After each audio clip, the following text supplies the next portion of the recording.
Leviticus chapter 5.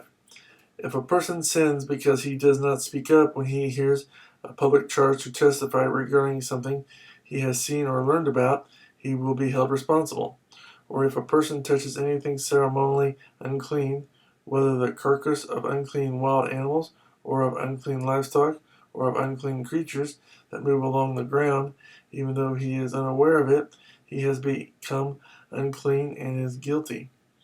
Or if he touches human uncleanness, anything that would make him unclean, even though he is unaware of it, when he learns of it, he will be guilty. Or if a person thoughtlessly takes an oath to do anything, whether good or evil, in any matter one might carelessly swear about, even though he is unaware of it, in any case, when he learns of it, he will be guilty.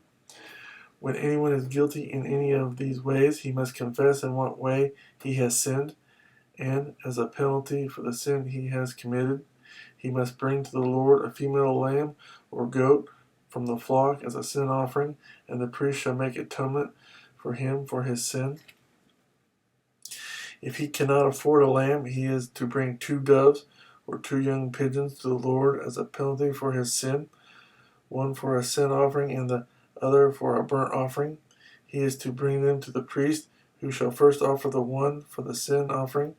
He is to wring its head from its neck, not severing it completely, and is to sprinkle some of the blood of the sin offering against the side of the altar. The rest of the blood must be drained out at the base of the altar. It is a sin offering. The priest shall then offer the other as a burnt offering in the prescribed way, and make atonement for him for the sin he has committed, and he will be forgiven. If, however, he cannot afford 2 doves or 2 young pigeons, he is to bring as an offering for his sin 1/10 of an ephah of fine flour for a sin offering. He must not put oil or incense on it, because it is a sin offering.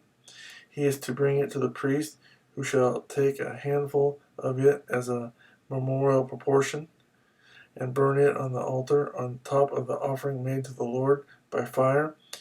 It is a sin offering. In this way, the priest will make atonement for him for any of these sins he has committed, and he will be forgiven. The rest of the offering will belong to the priest, as in the case of the grain offering. The guilt offering. The Lord said to Moses, when a person commits a violation and sins unintentionally in regard to any of the Lord's holy things, he is to bring to the Lord as a penalty a ram from the flock, one without defect and of the proper value in silver, according to the sanctuary shekel.